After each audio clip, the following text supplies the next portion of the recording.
प्यारे विद्यार्थियों नमस्कार। स्वागत है आप सभी का अपने YouTube चैनल पीके एजुकेशन पर। तो जो भी विद्यार्थी राजस्थान में चतुर्थ श्रेणी या किसी अदर एग्जाम की तैयारी कर रहे हैं उनके लिए आज का सेशन है जो बेहद इंपॉर्टेंट रहने वाला है, क्योंकि आज अपन है जो एक मॉडल पेपर करने वाले हैं राजस्थान जीके के, जिसमें मोस्ट इंपॉर्टेंट प्रश्न देखेंगे जो 2024 में एग्जामों में पूछे हुए भी है और कई बार एग्जामों में जो पीछे भी रिपीट हुए हैं।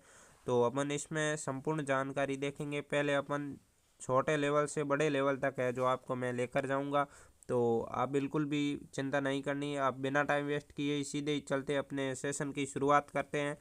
तो पहला प्रश्न हो जाएगा कि राजस्थान का कौन सा अभ्यारण्य है जो बाघों के लिए जो प्रसिद्ध है। तो इसका राइट आंसर हो जाएगा रणथंभौर अभ्यारण्य जो बाघों के लिए प्रसिद्ध है। तो वेरी इंपॉर्टेंट कर ले, सी इसका राइट आंसर हो जाएगा। और रणथंभौर है जो कहाँ पर स्थित है, तो सवाई माधोपुर के अंतर्गत है जो स्थित हो जाएगा आपका।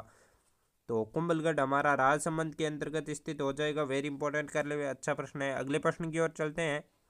अगला प्रश्न हो जाएगा हमारा कि राजस्थान में किस नदी को वन्य जीवों की धारा है जो कहा जाता है। तो वन्य जीवों की धारा है जो किसे कहा जाएगा, चंबल नदी को है जो कहा जाएगा। बी इसका राइट आंसर हो जाएगा। यह मध्य प्रदेश की जाना पाव की पहाड़ियाँ हैं, वहाँ से निकलती है। वेरी इंपॉर्टेंट कर ले, अच्छा प्रश्न है। बी इसका राइट आंसर हो जाएगा।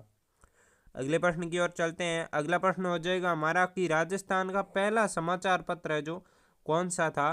तो राजस्थान का पहला समाचार पत्र हो जाएगा राजपूताना गजट। ए इसका राइट आंसर। ये कई बार एग्जाम पूछा हुआ है तो अच्छे से ध्यान रखना। अब मैं धीरे धीरे प्रश्नों का लेवल है जो बढ़ाऊंगा। तो चलिए अपन आगे के प्रश्न देखते हैं। तो इसका हम देखते हैं कि राजस्थान का सबसे बड़ा जो किला है जो कौन सा है। तो इसका राइट आंसर हो जाएगा हमारा चित्तौड़गढ़ का किला। ये राजस्थान का सबसे बड़ा किला यानी आवासीय किला पूछे आपको। राजस्थान का सबसे बड़ा किला, आवासीय किला का मतलब है पुराने समय में जहाँ खेती और जो जल की सुविधा या अन्य सुविधाएं जो एक किले के अंतर्गत है जो बहुत ही अच्छे तरीके से नियंत्रण और सुव्यवस्थित होती थी, उसे आवासीय किला है जो कहते हैं। और इसका राइट आंसर है जो ए हो जाएगा। इसके साथ एक और प्रश्न ध्यान रखना है कि दूसरा सबसे बड़ा आवासीय किला है जो किस किले को कहा जाता है।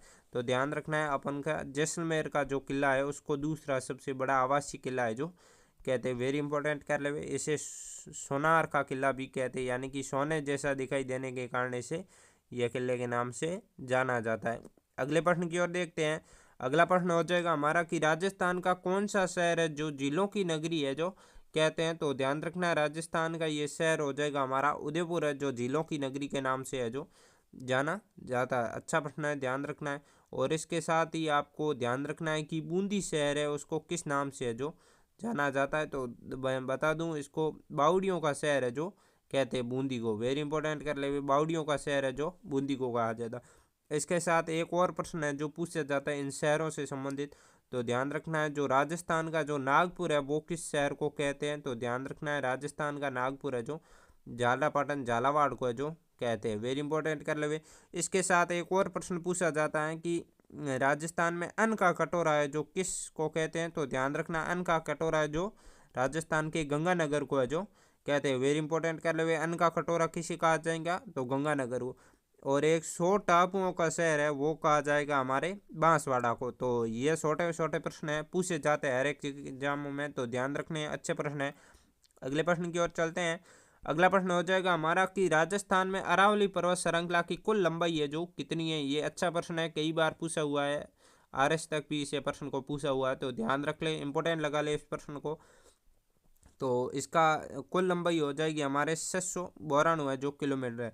और आपको पूछ ले राजस्थान में इसकी कुल लंबाई कितनी है, तो अरावली पर्वतमाला की, तो ध्यान रखना 580 किलोमीटर के समथिंग है जो राजस्थान के अंतर्गत है। ध्यान रखना, अच्छा प्रश्न है।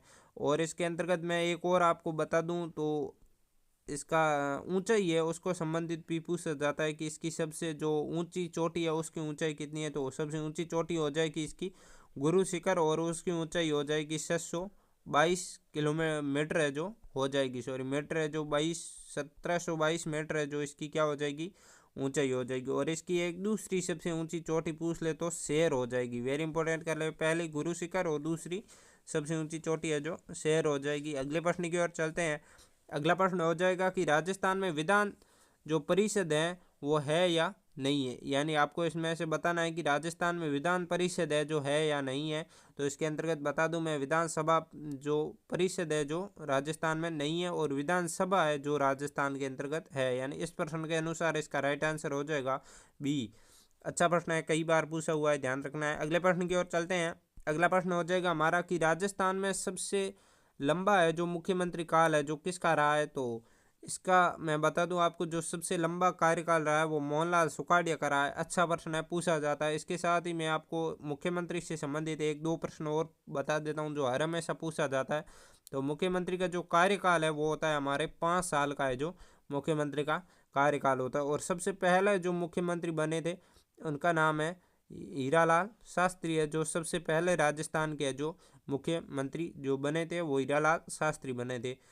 और इसके साथ ही जो पहली महिला मुख्यमंत्री है वो मैं आपको बता दूं, तो वो हो जाएगी हमारी वसुंधरा राजे सिंधिया है, जो अपनी सबसे पहली है जो मुख्यमंत्री हो जाएगी। वेरी इंपॉर्टेंट कर ले, अच्छा प्रश्न है, पूछा जाता है कि पहली मुख्यमंत्री महिला कौन है और पहले मुख्यमंत्री कौन है और इसका कार्यकाल है।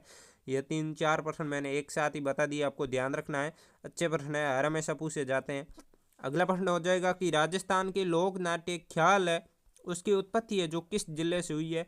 ये आपके लिए नया हो सकता है, परंतु जो रेगुलर पढ़ाई कर रहे हैं उनके लिए ये इजी है प्रश्न है, कई बार है जो पूछा हुआ है।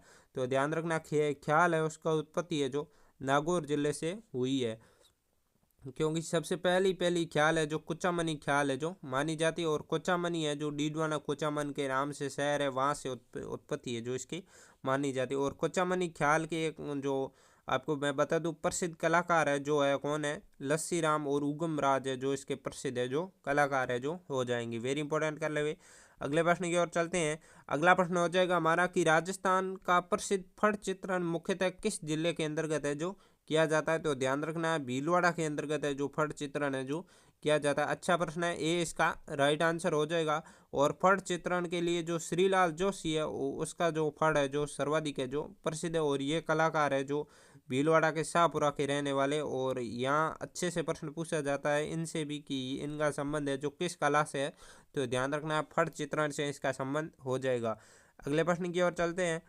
अगला प्रश्न हो जाएगा कि तेरहताली नृत्य जो किस समुदाय से जो जुड़ा हुआ है। तो तेरहताली नृत्य वो आपके हो जाएगा इसके कामड़ जाति है उससे संबंधित है जो हो जाएगा। रामदेव जी के जो अनुयायी है वो तेरहताली नृत्य है जो करते हैं, ध्यान रखना है। और इसके साथ साथ आपको ध्यान रखना है जो जसनाती संप्रदाय है वो अग्नि नृत्य में के अंतर्गत है जो भाग लेते हैं। ये तेरहताली नृत्य के अंतर्गत कौन से किस समुदाय के लोग हैं। तो रामदेव जी के जो अनुयायी है वो तेरहताली के अंतर्गत है जो भाग लेते हैं, और जसनाथ जी के जो अनुयायी है वो अपने अग्नि नृत्य के अंतर्गत है जो भाग लेते हैं। और अग्नि नृत्य का मुख्य केंद्र हो जाएगा हमारा कतरियासर बीकानेर। यह भी ध्यान रख ले एक साथ ही कि कौन सा मुख्य केंद्र है। तो पूछा जाता है कतरियासर है जो मुख्य केंद्र हो जाएगा। और इस प्रश्न के अनुसार इसका राइट आंसर है वो सी हो जाएगा, कामड़ जो समुदाय है वो हो जाएगा। अच्छा प्रश्न है, ध्यान रखना है। अगले प्रश्न की ओर चलते हैं। अगला प्रश्न हो जाएगा हमारा कि राजस्थान में गौरी नृत्य है जो कौन करती है। यानी कि इनमें से आपको बताना है कि गौरी नृत्य जो कौन सी जनजाति करती है। तो ध्यान रखना, भील जनजाति है वो गौरी नृत्य जो करती है, सी इसका राइट आंसर हो जाएगा। इसके साथ ही एक और ध्यान रखें, गैर गंवरी है और एक युद्ध है, ये नृत्य युद्ध है, एक द्विचक्री है, द्विचक्री है जो ध्यान रखना है। आपको पूछा जाता है कि द्विचक्री, युद्ध, गैर, ये सभी के सभी है जो भील जनजाति के लोक नृत्य हैं। तो एक साथ आप ध्यान रख लें इनको। अच्छा प्रश्न है, पूछा जाता है कि कौन सा किस जनजाति का नृत्य जो नहीं है। अच्छा प्रश्न है, अगले प्रश्न की ओर चलते हैं। अगला प्रश्न हो जाएगा कि राजस्थान में कुल कितने राज्यसभा सदस्य जो होते हैं। तो इसके लिए राइट आंसर हो जाएगा हमारे 10 है जो राजस्थान में जो राज्यसभा के सदस्य है जो 10 होते हैं। इसके साथ मैं आपको एक और इम्पोर्टेंट प्रश्न बता देता हूँ कि लोकसभा के अंतर्गत राजस्थान से है जो सदस्य है जो अपने कितने जाते हैं। तो आपको मैं बता दूं 15 सदस्य जो लोकसभा के अंतर्गत है जो राजस्थान से जाते हैं। और टोटल पूछ ले कि कितने जाते हैं। तो ध्यान रखना, टोटल है जो 25 है जो जाते हैं। वेरी इंपॉर्टेंट कर ले, टोटल कितने सदस्य जाते हैं। तो 25 हो जाएगा। अच्छा प्रश्न है, पूछा जाता है। अगले प्रश्न की ओर चलते हैं। अगला प्रश्न हो जाएगा हमारा कि किस शासक ने आमेर से जयपुर को राजधानी है जो बनाया। तो ध्यान रखना, आमेर से जयपुर को राजधानी बनाने वाला हो जाएगा सवाई जय सिंह द्वितीय है जो इसका राइट आंसर हो जाएगा, यानी बी इसका राइट आंसर हो जाएगा। वेरी इंपॉर्टेंट कर लिए, अच्छा प्रश्न है, पूछा जाता है। और इसके साथ ही सवाई जय सिंह द्वितीय, इन्होंने ही वो जंतर मंतर वेधशाला है जो बनाई है, तो इसको आपको ध्यान रखना है कि जंतर मंतर वेधशाला है जो जयपुर के अंतर्गत और इस तरह से 5 बड़े बड़े शहरों में बनाई है, दिल्ली, जयपुर, मुंबई, इस तरह से। तो उसमें उसका निर्माता है जो कौन है, तो वो हो जाएगा हमारा सवाई जय सिंह द्वितीय हो जाएगा। अच्छा प्रश्न है। और इन्होंने जय बाण तोप है वो भी इन्होंने ही बनाई है जो जयगढ़ दुर्ग के अंतर्गत स्थित है। अगले प्रश्न की ओर चलते हैं। अगला प्रश्न हो जाएगा हमारा कि महाराणा प्रताप का जन्म है जो कब हुआ है, तो ध्यान रखना महाराणा प्रताप का जन्म है जो 1540 के अंतर्गत हुआ है, 9 मई 1540 को जन्म हुआ है, ध्यान रखना। अच्छा प्रश्न है, पूछा जाता है कई बार। और इनका राज्याभिषेक हुआ है वो हुआ है 1572 के अंतर्गत इसका राज्याभिषेक हुआ है। और इनकी मृत्यु भी ध्यान रख ले, तो मृत्यु हुई है 1597 के अंतर्गत है जो मृत्यु हुई है। और इनका एक युद्ध है जो बहुत इंपॉर्टेंट है, पूछा जाता है, वो है हल्दी घाटी का युद्ध है वो। इसके साथ आप ध्यान रख ले कि हल्दी घाटी का युद्ध है जो 1576 के अंतर्गत है जो लड़ा हुआ था। 1576 में महाराणा प्रताप और अकबर के बीच है जो युद्ध है जो हल्दी घाटी का लड़ा गया। तो एक साथ इतने 2 से 4 प्रश्न है, आप ध्यान रखें, अच्छे प्रश्न है। और अगर चावंड है इसको इन्होंने राजधानी बनाया था, पहली बार है जो कब बनाया, 1585 के अंतर्गत है जो बनाया था। ये भी प्रश्न पूछा जाता है, चावंड को राजधानी है जो कब बनाया था। इसके साथ मैं आपको बता दूं ये चावंड है जो महाराणा प्रताप की राजधानी है जो 12 वर्ष है जो महाराणा प्रताप की राजधानी रही है। ये कई बार एग्जाम में पूछा हुआ है कि महाराणा प्रताप की चावंड राजधानी है जो कितने वर्षों तक रही थी, तो ध्यान रख ले 12 वर्षों तक है जो चावंड है जो राजधानी रही थी। इसके साथ ही ध्यान रख ले ये मेवाड़ की राजधानी पूछे तो मेवाड़ की कितने सालों तक राजधानी है जो रही है, तो ध्यान रखना मेवाड़ की ये जो चावंड राजधानी है ये अपने 30 वर्ष है जो रही थी। अगले प्रश्न की ओर चलते हैं। अगला प्रश्न हो जाएगा हमारा कि 2011 की जनगणना के अनुसार राजस्थान का लिंगानुपात है महिला प्रति 1000 पुरुष, यानी कि कितना है लिंगानुपात है जो, तो इसका राइट आंसर हो जाएगा 928 है जो राजस्थान का है जो लिंगानुपात हो जाएगा। और यदि आपको 0 से 5 वर्ष तक के बच्चों के अंतर्गत आपको लिंगानुपात यानी बाल लिंगानुपात पूछे, तो इसको मैं आपको बता दूं सर्वाधिक जो बाल लिंगानुपात है वो हो जाएगा अपना डूंगरपुर का, और जो न्यूनतम बाल लिंगानुपात है वो हो जाएगा धौलपुर का। ये अच्छा प्रश्न है, पूछा जाता है, वेरी इंपॉर्टेंट कर ले। तो अगले प्रश्न की ओर चलते हैं। अगला प्रश्न हो जाएगा हमारा कि राजस्थान का सर्वाधिक जनसंख्या घनत्व वाला जिला है जो कौन सा है, तो इसका राइट आंसर हो जाएगा कोटा, यानी डी इसका राइट आंसर। इसका सर्वाधिक जनसंख्या घनत्व है वो कोटा का है। और यदि आपको न्यूनतम जनसंख्या घनत्व पूछ ले तो वो हो जाएगा हमारा जैसलमेर। वेरी इंपॉर्टेंट कर ले भाई, ये आजकल जनसंख्या से आपने देखा होगा कि टॉप लेवल के यहाँ से प्रश्न है जो आते हैं और ज़्यादा प्रश्न है जो आते हैं। तो मैंने आपके 2 से 3 प्रश्न है जो जनसंख्या के लिए भी ले लिया ताकि आपके क्वेश्चंस कोई भी गलत नहीं हो। तो ये थे आज के क्वेश्चंस, आपके इनमें से कितने क्या सही हो रहे कमेंट बॉक्स में ज़रूर बताएं। अब मिलते हैं अगले वीडियो में, तब तक के लिए सभी को थैंक यू।